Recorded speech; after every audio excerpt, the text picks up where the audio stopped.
Top quality और consistent performance के लिए सिर्फ सिल्वर पंप्स। टॉप क्वालिटी और कंसिस्टेंट परफॉर्मेंस के लिए सिर्फ सिल्वर पंप्स, नाम याद रखना। आपल्यासोबत सायली संजीव आहे, त्याची बातचीत करणार आहे।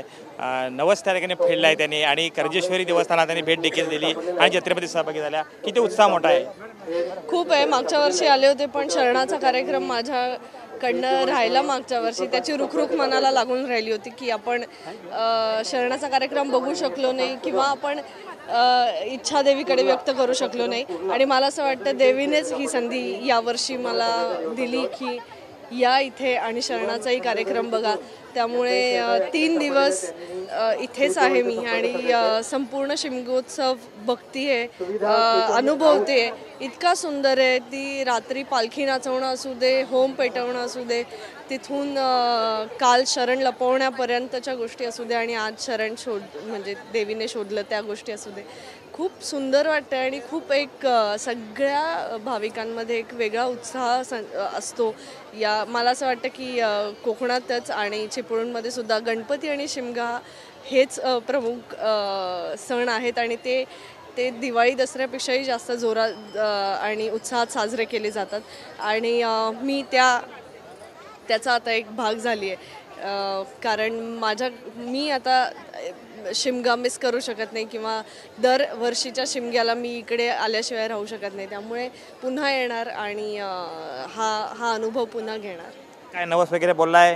हे काय शरण सापडलंच आहे। नवस बोललेत, एक नाही भरपूर बोललेत, पण देवीने तेही पूर्ण केलं। मला असं वाटतं की कुठलीही गोष्ट देवाकडे खूप मनापासून मागितली की ती पूर्ण होते आणि या रूपाने देवीने तो आशीर्वाद दिलेला आहेच। आता ते पूर्ण झाल्यावर परत यावं लागेल, त्यामुळे दरवर्षीचा शिमगा माझा इथे असेल हे नक्की। चिपळूण ही सांस्कृतिक भूमी आहे, कसं नातं आहे चिपळूणशी आणि सांस्कृतिक क्षेत्राशी? सागर मोरे यांच्यामुळे खरं तर चिपळूणशी नातं जोडलं गेलं आहे।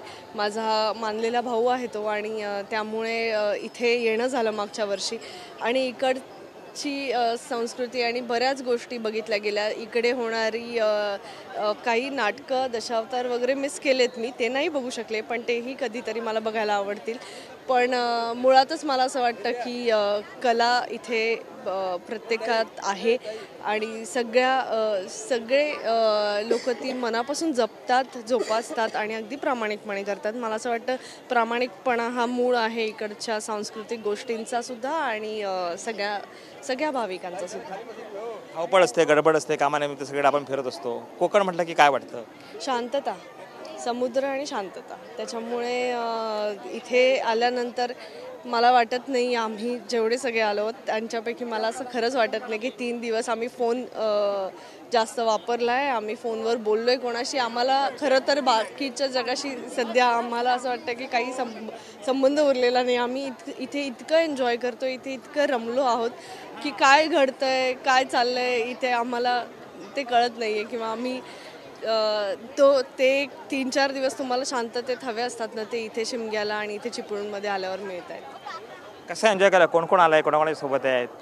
आम्ही बरेच लोक आलो आहोत, पण मयुरी आहे, मयुरी देशमुख आहे आणि त्याच्यानंतर ओमप्रकाश शिंदे वगैरे आम्ही सगळे आलो आहोत आणि आम्ही मागच्याही वर्षी आलो होतो आणि यावर्षी पण आम्ही आलो आहेत। आमचा हा ग्रुप पुन्हा एकदा इथे आला आहे। जे कुटुंब आहे आणि आमच्या कुटुंबाचा भाग सागरदादा आहे, त्याच्यामुळे त्याच्या सण म्हणजे त्याच्या घरच्या सणाला तर आम्ही असणं गरजेचंच आहे। त्याच्यामुळे आम्ही सगळे आलो। काय मागितले वेगळं देवाकडं? असं सांगता नाही येणार आता, असं म्हणतात की सांगायचं नसतं शरण त्यामुळे, पण जसं जसं पूर्ण होईल तसं तसं तुमच्यापासून लपून नाही ना राहणार। व्हिडिओ जर्नलिस्ट हरी नेगीसह कृष्णकांत साळगावकर, TV9 मराठी, चिपळूण, रत्नागिरी।